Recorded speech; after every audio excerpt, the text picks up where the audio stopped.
YouTube, today I want to talk about junk food cravings and why people crave junk food, basically, for the majority of the time. And I'm not going to talk about the whole addiction cycle of junk food here. I'm going to talk more about the fact that quite often junk food cravings occur because you're undernourished. So I'm going to talk really mainly about people in eating disorder recovery, but also if you've been on a diet or you're trying to lose weight, I guess this advice could help you too. So junk food cravings happen quite often because your body needs extra calories, and obviously, we've grown up in a society where food is all around us, and quite a lot of people haven't necessarily eaten the healthiest diets as children. Quite a lot of people have eaten lots of junk food as children, so their body has learnt that is a source of lots of calories and lots of fats and lots of carbohydrates for their body, to give their body energy, the energy that it desires. So if you've had an eating disorder, so you've had anorexia or bulimia or EDNOS, you're potentially malnourished and your body's potentially lacking the energy that it has needed for a really long time, and that could be years and years. So it's totally normal to crave a lot of junk food in recovery and to want to only eat junk food.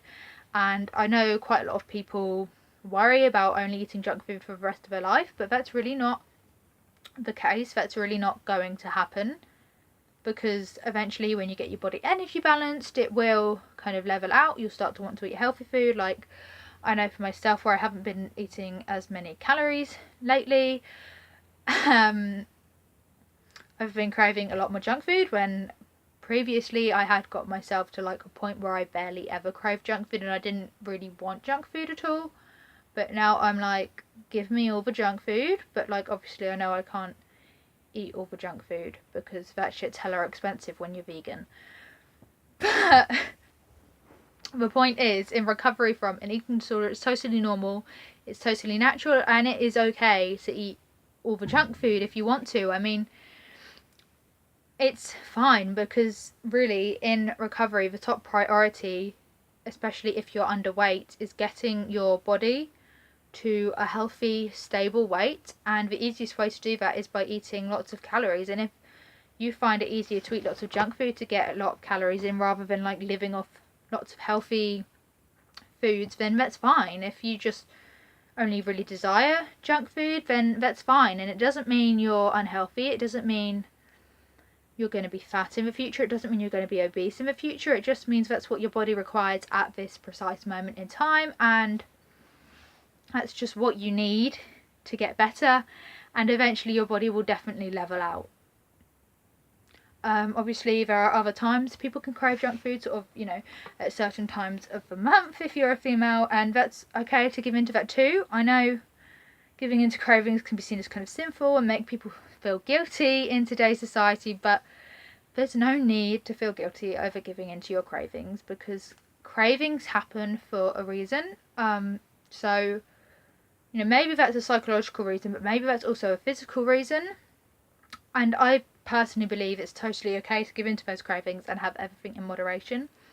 So obviously if you're trying to lose weight, so you're on a diet and you're currently overweight and you find yourself craving junk food, or like you've suddenly gone vegan and you're craving junk food a lot more, I think it's probably a sign that you're restricting your calories too much, and it should definitely be looked at, making sure you're eating enough fats, making sure you're eating enough calories, making sure you're not eating some crazy like 1,200 calorie diet, because that is too low calorie for sustainable weight loss over a period of time, which is the most successful weight loss. I mean, the best way to lose weight is to alter your lifestyle rather than just go on some sort of crazy 1,200 or under calorie diet.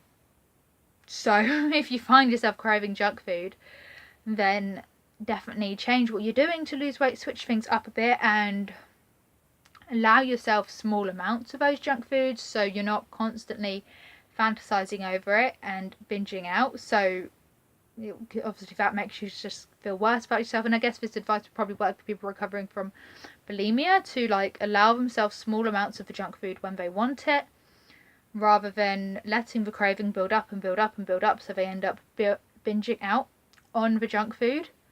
And obviously for people with binge eating disorder as well, definitely, you know, allow yourself small amounts of the foods in moderation rather than just, you know, letting the craving build up. Because I know myself, although I've never had bulimia or binge eating disorder, I have struggled with binges, and I know that like if I let the craving build up and up and up, I will end up binging out on what that craving is, which obviously doesn't help anyone. It doesn't make anyone feel any better about themselves, and it's just not really the best thing to be doing. So I definitely say give in to your cravings, give in to them straight away rather than letting them build up. And if you're craving a lot of junk food and you're not recovering from a restrictive eating disorder, and you know you're on a diet or something, maybe look at what you're doing about that diet to make it something that's more sustainable for you, make it something that makes you crave less junk food.